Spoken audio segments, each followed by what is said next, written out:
The homeowners have lived here for about 30 years now, and they raised 3 kids in this home who have now moved on. There came a moment when the homeowners had to decide if they wanted to renovate and make it everything that it needed to be for the decades moving forward, or if they were going to look for a new home to purchase.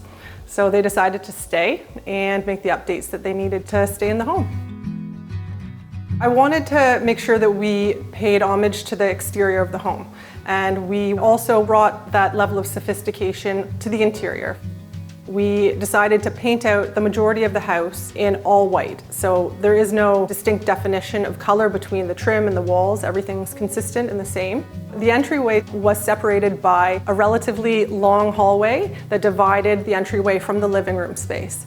So we removed that wall, and it allowed light to flow into the interior, and it felt like it was a more updated layout as well, being able to see your living room from your entryway. When you first walk in the door on the right-hand side, that was an original closet. But in removing it, we created a balance, a symmetry. There is a leaded glass window on the left side, as well as the right. You couldn't see that before because it was hidden inside of the closet.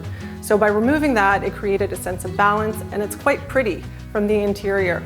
One challenge that we had was we needed to find a closet. We needed to create a space for the homeowners to put their things when they walked in the door. So there was an empty space underneath the stairs. Originally, it was a staircase that was coming up from the mudroom.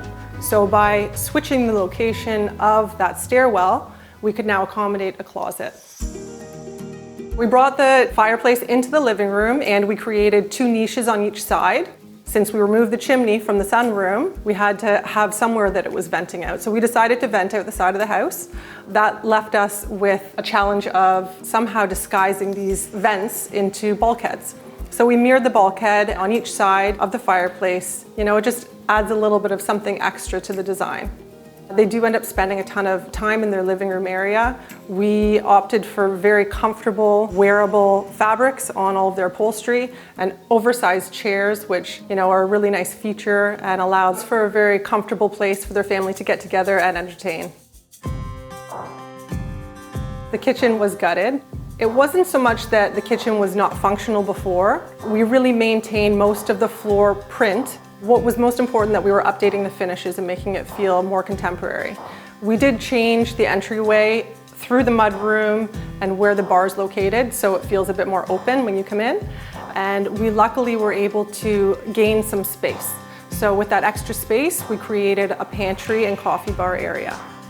The powder room is a favorite of mine in this home. It is small but mighty. We've got a really beautiful graphic wallpaper. It just felt really natural, it felt sophisticated, but fun. And the simple circle that's incorporated into the graphic, I use that as a source of inspiration for the remainder of the bathroom. So we did a custom vanity that has rounded corners. That round shape is replicated on the backsplash, as well as the countertop. And then again with the mirror. So there's something about it that feels very balanced. Another update that made the home feel more contemporary, specifically in the kitchen, was the open shelving. So it allows the homeowners to display some of their beautiful ceramics, and also it dives into the hood vent. So we've got a really beautiful trim of white oak on a swooping hood vent, and below that is a porcelain backsplash that is meant to look like a Calcutta marble. We replicated the backsplash on the bar area as well, and we carried it up the wall behind the shelving, which makes it feel connected, but because we chose a darker paint finish, it's complementary, but it's not the same. The breakfast area was there before. There are some changes that we made.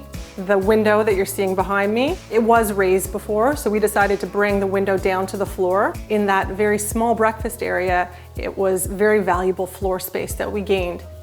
The breakfast table was a feature for us. It's a custom table done by Hamilton Holmes. It's a very interesting pedestal base. It's a flat cut white oak. Again, it's just that layering effect of the white oak and the very simple materials done in different ways.